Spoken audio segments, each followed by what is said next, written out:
සාර්ථකත්වය කියලා කියන්නේ ජීවිතයට එකපාර හම්බ වෙන එකක් නෙමෙයි. එහෙම කවුරු හරි හිතාගෙන ඉන්නවනම් ඒක ගොඩක් වැරදි. හැබැයි මෙතනදී සමහරු කියන්න පුළුවන් සමහර අයට නම් උපතින්ම සාර්ථකත්වයේ සාර්ථකව ජීවත් වෙන්න පුළුවන් හැකියාව හම්බ වෙනවා කියලා. එහෙම කියන්න කාටවත් බෑ. බැරි හේතුවක් තියෙනවා. හේතුව තමයි අපි හිතන සාර්ථකත්වයේ මුදල් නම් මුදල් තියෙන සියලු මිනිස්සුන්ටත් ප්‍රශ්න තියෙනවා කියන එක මම පළවෙනි වීඩියෝ එකෙන් මට කතා කරා. පළවෙනි වීඩියෝ එක මම පැහැදිලි කරා. බැලුවේ නැත්නම් ඒ වීඩියෝ ගිහලා බලන්න. රයිට්? දැන් නෙමෙයි මේක බලලා ඊට පස්සේ ගිහලා බලන්න. රයිට්? එතකොට හැමෝටම මේ ප්‍රශ්න කියන දේ තියෙනවා. ඉතින් ඒක නිසා සාර්ථකත්වයේ කියන දේ කිසිම කෙනෙකුට නිකන් ලැබෙන්නේ නැහැ. මේ සාර්ථකත්වය කියලා අදහස් කරන්නේ මොකද්ද? අදහස් කරන්නේ එක එක්කෙනාට මේක වෙනස් වෙන්න පුළුවන්. සමහරට සතුට විතරක් හොයන කෙනෙකුගේ සාර්ථකත්වය සතුට වෙන්න පුළුවන්. මුදල්ම හොයන්න බලාපොරොත්තු වෙන කෙනෙක්ගේ සාර්ථකත්වය මුදල් වෙන්න පුළුවන්. මේ එතකොට සාමාන්‍ය පරිදි ජීවත් වෙන්න බලාපොරොත්තු වෙන කෙනෙක්ගේ ජීවිතේ ඒක වෙන්න පුළුවන්. සතුට සාර්ථකත්වය ඒක වෙන්න පුළුවන්. එතකොට මේ කොයි විදිහට බැලුවත් තමුන්ගේ සතුට තමයි අන්තිමේට සාර්ථකත්වය වෙලා තියෙන්නේ. ඔය කොයි දේ මතත් අපි සතුටනේ මනින්නේ. අද මම කතා කරන්න යන්නේ ඒක ගැන නෙමෙයි. අද කතා කරන්න යන්නේ ඔයාගේ ජීවිතේ පුංචි පුංචි දේවල් ඔයා කරන නැති ඔයාගේ ජීවිතයේ සාර්ථකත්වය වෙනුවෙන්. මේ කරන පුංචි දේවල් වලට අද වටිනාකමක් නැද්ද? අන්න ඔයාට තමයි මෙන්න මේ වීඩියෝ එක. ඔයාට තමයි මේ වීඩියෝ එකේ අද සම්පූර්ණම මේ කතාව කියන්නේ. ඔයා කරන පුංචි පුංචි දේවල් ඔයාගේ ජීවිතය හදාගන්න ඔයා කරන පොඩි දේවල් වලින් ඔයාට සාර්ථකත්වය පිළිබඳව තියෙන විශ්වාසය මොකක්ද? මෙන්න මේක ගැන අද අපි කතා කරන්න යනවා. රයිට්. සාදරයෙන් පිළිගන්නවා Think with me අපේ ප්‍රෝග්‍රෑම් එකට. මම හර්ෂණ දේශානායක. ඉතින් අපි හැමදාම කතා කරන්නේ ඔයාට එන ප්‍රශ්න ගැන. එහෙමත් නැත්නම් ඔයාගේ මේ thinking pattern එක වෙනස් කරගන්න විදිය ගැන තමයි අපි කතා කරන්නේ. ඉතින් අද කතා කරන්න යන්නේ ඒ වගේ දෙයක්. ඉතින් අපි channel එක subscribe කරලා නැත්නම් subscribe කරලා තියාගන්න. අපි වීඩියෝ හත් දාපු ගමන් ඔයාලට බලන්න පුළුවන්. ඒ වගේම තමයි මේ වීඩියෝ එක බලලා කමෙන්ට් එකක් දාන්නත් අමතක කරන්න එපා. මොකද ඒක අපිට ගොඩක් වැදගත් වෙනවා. අපිට ඊළඟ වීඩියෝස් ගේන්න. ඒ වගේම ඔයාගේ මොන හරි දේවල් කියන්න අපිට දේවල් තියෙනවා නම් ඒ දේවල්ත් අපි කමෙන්ට්ස් වල බලලා දාන්න. අපි අනිවාර්යයෙන්ම මේ දේවල් බලනවා. ඉදිරියේදී අපි බලාපොරොත්තු වෙනවා ඔයාලට අපිට ඔයාලගේ තියෙන ප්‍රශ්න එවන්න පුළුවන් ක්‍රමවේදයක් අපි හදලා දෙන්නත් බලාපොරොත්තු වෙනවා. ඒතර ඒ සම්බන්ධව අපි ඉදිරියේදී වීඩියෝස් කරන්න බලාපොරොත්තුවක් අපේ තියෙනවා. රයිට්. අපි යන් අද මාතෘකාවට. අපි අද කතා කරන්න යන්නේ ඔයාගේ ජීවිතයට මෙන්න මේ සාර්ථකත්වය කියන දේට ඔයා කරන පුංචි දේවල් කොච්චර වැදගත් වෙනවද කියන එක ගැන. අපි යමු මාතෘකාවට.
මේක මම අද ඔයාලට පැහැදිලි කරන්න යනවා පුංචි කතාවක් කියලා. මේ කතාව හොඳට අහගන්න. මේ කතාව තුළින් ඔයාලට ගන්න ගොඩක් දේවල් තියෙනවා. එක්තරා ගමක ඉන්නවා ගොඩාක් වයසක මහලු මිනිසෙක්. මේ මිනිසයා කරන්නේ තමුන්ගේ ගොවිතැනක් කරගන්නවා. පොඩි ගොවි තැනක් තියෙනවා. මේ පොඩි මේ කියන්නේ අත්තමුන් ඉන්න ඉඩමෙම පොඩි ඉඩමක් තියෙනවා. ඉඩම කොටස වවාගෙන ඉන්න එක තමයි මේ කරන මිනිසයාගේ මේ ඉන්න මිනිසයාගේ සාමාන්‍ය එදිනෙදා ජීවිතේ කරන දේවල් ටික වෙන්නේ. එතකොට මෙයා ඊට අමතරව තව දෙයක් කරනවා. මොකක්ද කරන්නේ? මේ මිනිසයා මේ ගමේ තියෙනවා මේ ගරා වැටිච්ච ජරා ජීර්ණ වුණ ගරාගෙන වැටිච්ච මේ ප්‍රජාශාලාවක්. ඔයාලා දන්නවා ඇති ප්‍රජාශාලාව කියන එක ගම්මානවල හදන්නේ ගමේ තියෙන ගොඩක් වෙලාවට ආරක්ෂිතම තැනක තමයි මේක හදන්නේ. ගමට තියෙන ඉහළම තැන ආරක්ෂිතම තැන වගේ තැන්වල තමයි මේ ප්‍රජාශාලාව කියන ගොඩක් වෙලාවට හදන්නේ. right? එතකොට මේ ප්‍රජාශාලාවක් තියෙනවා මේ ගමෙත්. නමුත් මේක ගරා වැටුණ එකක්. ඉතින් මේ වයසක මිනිස්සයා කරන දේ මොකද්ද? මේ හැමදාම ගිහිල්ලා ඉතින් මේ ගරා වැඩිච්ච ප්‍රජාශාලාව දවසින් දවස පොඩ්ඩ හදනවා. නේද? දවසට මහා ලොකු ප්‍රමාණයක් මේ ගඩොල් කැටයක් දෙකක් තුනක් තියලා හදලා බැඳලා එනවා. ඉතින් මේක කරනවා මේ ගමේ මිනිස්සු බලාගෙන ඉන්නවා. බලාගෙන ඉන්නවා විතරක් නෙමෙයි මේ ගමේ මිනිස්සු මේ මිනිහයාට කොලොප්පම් කරනවා. මේ මිනිහට පිස්සු මොකද්ද මේ කරන විකාරය? මේ හැමදාම වෙන්න මේ මෙතන මේ කරන්නේ මේක වැඩකුත් නැහැ, කවුරුත් පාවිච්චි කරන්නේත් නැහැ. කිසිම අර්ථයක් නැති වැඩක් කරනවා. බොලුවට මේ මිනිහයා මේ කාලේ කහලා දානවා කියලා මිනිස්සු බනිනවා. ඉතින් මේ මිනිහයා මේක කිසිම ගානකට ගන්නෙ නැහැ. මේ කණෙන් ඇහුවා මේ කණෙන් පිට කරා. එයාගේ වැඩේ කරනවා. ගොවිතැන් ටිකත් කරගන්න ගමන් අර ප්‍රජාශාලාවත් ටිකෙන් ටික ගොඩනගනවා. මෙයාට ඉන්න පුතෙක්. මේ ඉන්න පුතත් මෙයාට මේකට කැමති නැහැ. මෙයාටත් කියනවා මේ මොකද්ද තාත්තා මේ කරන්නේ? තාත්තා බලන්නකෝ මේ කරන වැඩේ ඉඳ මිනිස්සුත් මට බයිනවා. මට එක දේවල් කියනවා. තාත්තා නිසා මටත් ලැජ්ජ වෙන්න වෙලා තියෙන්නේ කියලා කියනවා. හැබැයි මේ තාත්තා එක ගණන් ගන්නේ නැහැ. මෙයා මොකද කරන්නේ? මෙයා සුපුරුදු වැඩේ සුපුරුදු පරිදි කරගෙන යනවා. කාගේවත් කියන කාගේවත් දේවල් කිසිම කනකට ගන්නෙ නැහැ. එයාගේ වැඩේ දිගටම කරගෙන යනවා. ඉතින් මෙන්න මෙහෙම දවසින් දවස මාසෙ සති මාස අවුරුදු කාලය ගෙවිලා යනවා. ගෙවිලා යනත් එක්කන් මෙයා මේ වැඩේ සම්පූර්ණම අවසන් කරනවා. මේ ප්‍රජාශාලාව හදලා අවසానයි. දැන් ඉතින් ටික කාලයක් හදලා ඉවර වෙලා. නමුත් කවුරුත් භාවිතා කරන්නේ නැහැ. නමුත් මේ මිනිස්සයාම ගිහිල්ලා මේක පිරිසුදු කරනවා.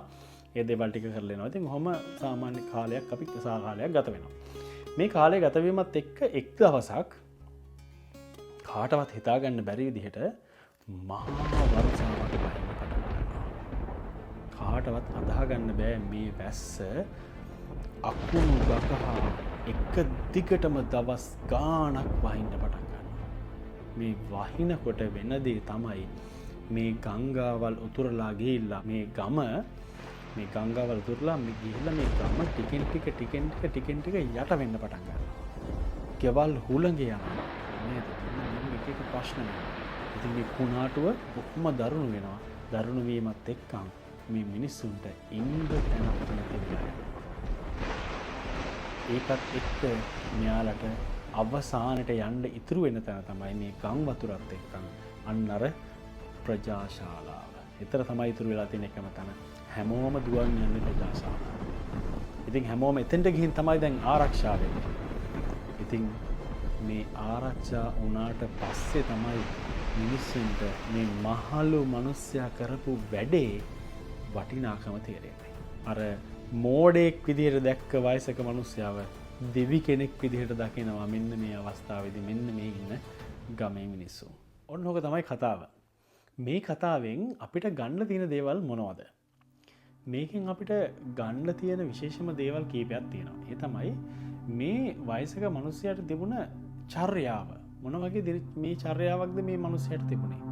සහ මේ මිනිස්සයාට තිබුණ ඉවසීම.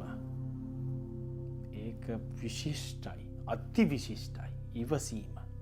මේක කොච්චර අපේ ජීවිතේට වැදගත්ද කියන එක මම අද කතා කරන්නේ නැහැ. නමුත් මම ඉදිරියේදී කතා කරනවා මේ ඉවසීම සම්බන්ධව විශේෂම වැඩසටහනක් මම කරනවා. සහ ඊළඟ එක තමයි විනය. මේ මනුස්සයාට තිබුණ විනය. කොච්චර හොඳ විනයක් තිබුණද මෙයාට මේ වැඩ ටික කරන්න. මෙන්න මේ කාරණා තුන අපේ ජීවිතයට පුදුම විදිහට වැදගත් වෙන කාරණා තුනක්. මේ තුන හරියට අපිට ඇති කරගන්න පුළුවන් නම් අපේ ජීවිතෙත් මෙන්න මේ වගේ ජීවිතේ සාර්ථක පොයින්ට්ස් ගොඩක් අපිට ලබන්න පුළුවන්කම තියෙනවා. මම මේක ගැන කියන්නේ නැහැ. මම මේකට අදාළ මාතෘකාව පැත්තෙන් යනවා. අපි අද පටන් ගත්ත මාතෘකාව මොකද්ද? අපිට සාර්ථකත්වය ලබන්න අපේ ජීවිතයේ මේ කරන පුංචි දේවල් වලින් කොච්චරනම් දෙයක් අපිට ලබන්න පුළුවන්ද? හැබැයි ඒ කරන පුංචි දෙයක් වුණත් එක දෙයක් වුණත් ඔයා දිගු කාලීනව හොඳ විනයකින් හොඳ ඉවසීමකින් හොඳ අධිෂ්ඨානයකින් මේ වැඩේ කරන්න ඕනේ. එතකොට තමයි ඔයාට පුළුවන්කම තියෙන්නේ මේක ජයග්‍රහණය කරන්න. මේ මිනිස්සයා එදිනෙදා ගිහිල්ලා මේ ගඩොල් තියලා මේක තන ගොඩ නගනවා. මෙතන පිරිසිදු කරනවා. මේ දේවල් කරනකොට මිනිස්සු බනිනවා. හැබැයි මෙයාගේ චර්යාව වෙනස් කරේ නැහැ. මිනිස්සු බැන්නට ඒක කනකට ගත්තේ නැහැ. මොකද මෙයා දන්නවා මෙයා කරන්නේ හොඳ දෙයක් කියලා. ඒ වගේම තමයි ඔයාගේ ජීවිතෙත්. ඔයා කරන පුංචි දේවල් වලට මිනිස්සු hina වෙයි. හැබැයි ඔයා ඒ මත හිඳලා ඔයා මේ දේවල් අතහැරලා දැම්මොත් ඔයාගේ ජීවිතේ පරාජයටපත් වෙනවා. පරාජයටපත් වෙන්න එපා. ඔයාට පුළුවන් ජයග්‍රහණය කරන්න. ඔයාට පුළුවන් ඔයාගේ ජීවිතේ විඳවන්න නෙමෙයි. ඔයාගේ ජීවිතේ පුළුවන් ආශ්චර්යමත් තැනක් බවට පත් කරගන්න. ඒක තියෙන්නේ ඔයාගේ අතේ. ඔයා එක මිනිස්සු කියන දේවල් අහලා ඔයා ඉවසීම නැති කරගන්නව නම් ඔයා එක මිනිස්සු කියන දේවල් අහලා ඔයාගේ පාත් එක වෙනස් කරනවා නම් නමුත් ඔයාගේ පාත් එක හරි දෙයක් කියලා දකිනවා නම් අන්න ඒ පාත් එකට යන්න එක එක්කෙනා කියන දේවල් අහලා ඒක අතර මග නතර කරන්න එපා. ඔයා හදන්නේ ඔයාගේ ජීවිතේ හොඳ සුබ ගමනක් යන්න. ඔයාගේ ටාගට් එක මෙන්න මෙහෙම දෙයක් අපි හිතමු. ඔයාගේ ටාගට් එක තමයි හොඳ ශරීරයක් ලබා ගන්න එක. පුංචි උදාහරණයක් එක පැත්තකින්. ඔයාගේ අවශ්‍යතාවය හොඳ ශරීරයක් සෞඛ්‍ය සම්පන්න ජීවිතයක් ලබා ගන්න එක. ඔයා මේකට ඔයාගේ කැම කන විදිහ වෙනස් කරනවා. මේකට මිනිස්සු එක දේවල් කියනවා. ඔහොම කාලා හරියනවද? ඔක වැඩක් තියනවද? ඔහොම කාලා හරියන්නේ නැහැ. හොඳට කාලා බීලා ඉන්න ඕනේ. මේ ඉන්න ටිකේ කාලා බීලා ඉන්න ඕනේ. හැබැයි ඔයාට ඒක ලොකු ප්‍රතිලාභයක් නැද්ද? තියෙනවා. හැබැයි ඔයා ඒක දැක්කට අරගොල්ලෝ දිගට කියන්න මේ කතාරින් දෙන්න තියෙනවා. හැබැයි කරන්න එපා ඒක. ඔයාගේ තියෙන හොඳ ටාගට් එකක්, හොඳ ඉලක්කයක්. ඒ ඉලක්කයට වට යන්න නම් ඔයාට මේක කරන්නම සිද්ධ වෙනවා. ඔයා පාන්දර නැගිටිනවා. මේකට සමහර විට එක දේවල් කියන්න පුළුවන් සමහරව. පාන්දර නැගිටගෙන මොනවා කරනවද දන්නේ නැහැ. ඉතින් මම මොනවා කරපුවාම එයාට මොකද? ඔයා හොඳ සෞඛ්‍ය සම්පන්න ආහාර වේලක් ගන්නව නම් එයාට මොකද? එයා කියන එකෙන් ඔයාට මොකද? ඔයා ගණන් ගන්න එපා ඒක. මේක ඔයාගේ ජීවිතේ. ඔයා තීරණ ගන්න ඔයාගේ ජීවිතය ගැන. හැබැයි වැරදි දේවල් වලට යන්න නෙවෙයි. හොඳ දෙයකට යන්න. හොඳ ඉලක්කයකට යන්න. ඔයාගේ ජීවිතේ හොඳ තීරණයක් ගන්න මේක තමයි අවස්ථාව. මේ වෙලාවේ වෙනස් කරේ නැත්නම් ආයෙත් වෙනස් කරන්න අවස්ථාවක් හම්බෙන්නේ නැහැ. අද වෙනස් නොකරොත් හෙට ඔයාට වෙනස් කරන්න බෑ. දැන් ගන්න තීරණේ ඔයා කරන දේවල් ටික ගැන හොඳට කල්පනා කරන්න. ඔයා යන්නේ හරි පාත් එකේ නම්, හරි මාර්ගේ නම්, ඔයා ඒකට අවශ්‍ය දේවල් ටික කරනවා නම් කාගේවත් ගල් මුල් අපිට අදාළම නැහැ. කාගේවත් විවේචන අපිට අදාළම නැහැ. කවුරුත් කියන දේවල් අපිට අදාළම නැහැ. හැබැයි ඔයාට ඒකට යන්න නම් ඒ විනය ඔයාට තියෙන්න ඕනේ. ඒ අදිෂ්ඨානය ඔයාට තියෙන්න ඕනේ. සහ ඔයාගේ හොඳ විශ්වාසයක් තියෙන්න ඕනේ. මෙන්න මේ ගමන්ට කියන්න. එහෙනම් මේ ඇති කරගන්න විශ්වාසය තුළින් ඔයාට ජය ලැබෙන්න කියලා මම ප්‍රාර්ථනා කරනවා. හැබැයි ඒ වගේම තමයි මෙන්න මේ දේවල් කරගන්න අපිට පොඩි ටෙක්නික්ස් තියෙනවා. පොඩි ක්‍රම තියෙනවා. එක ක්‍රම තියෙනවා අපිට මේ දේවල් වර්ධනය කරගන්න පුළුවන්. ඉතින් ඒ දේවල් ගැන මම දැනට මේ channel එකේ කතා කරන්නේ නැහැ. ඔයාගේ thinking pattern එක ගැන විතරයි මම කතා කරන්නේ. මේ thinking pattern එක වෙනස් කරගන්න පුළුවන් එක ක්‍රම tips ඔයාලට අවශ්‍ය නම් ඒ ගැනත් කමෙන්ට් එකක් දාන්න. ඉතින් මේවා මම වෙනම කතා කරන්න. ඒ ගැන ඉදිරියට වීඩියෝ ගේන්න අවශ්‍යයි කියලා හිතනවා නම් කමෙන්ට් එකක් දාන්න. ඒ ගැන ඉදිරියට කතා කරන්න කියලා, මේ ගැන ටිප්ස් ගේන්න කියලා. සහ ඔයාලට කරන එක ක්‍රියාකාරකම් තියෙනවා. ඒ ක්‍රියාකාරකම් තුලින් පුළුවන් ඔයාගේ thinking pattern එක වගේම ඔයාලට මේ විනය වගේ දේවල් හදාගන්න, ඒ දේවල් follow කරන්න. ඉතින් ඒ දේවල් අපි ඉස්සරහට මම ඔයාලට එක බෙදා ගන්න බලාපොරොත්තු වෙනවා. ඉතින් ඒව අවශ්‍යද කියන එක සම්බන්ධව කමෙන්ට් එකක් දාන්න කියලා හැමෝටම මම කියන්න කැමතියි. රයිට්. එහෙනම් අපි අද නතර වෙන්න. ඉතින් අද අපි කතා කරපු මාතෘකාව හොඳට මතක තියාගන්න. ඔයා කරන පුංචි දේවල් ගැන බොරි වෙන්න එපා. සාර්ථකත්වයට ලැබෙනවන් නියතයි. ඔයාගේ ඉවසීම සහ ඔයාගේ තියෙන මේ දැක්ම හරියට ඔයා තියෙනවා නම් මේ ඔයා මේක හරියට ෆලෝ කරනවා නම් කරන පුංචි දේ හරි ඔයා හරියට අවධානයෙන් ඒ දේ කරනවා නම් ඔයාට ඒ ජීවිතයේ සාර්ථකත්වය ලැබෙන එක නියතයි. නතර කරන්න බෑ කාටවත්. එහෙනම් ඒ විශ්වාසය තියාගෙන මේ ගමන අපිත් එක්ක යන්න. අපේ channel එකත් එක්ක රැඳිලා ඉන්න. අපි තවත් ඔයාට මේ වගේ වැදගත් වීඩියෝ එකක් අරගෙන නැවතත් ඊළඟ සතිය හම්බ වෙනකම් හැමෝටම සුබ දවසක් ප්‍රාර්ථනා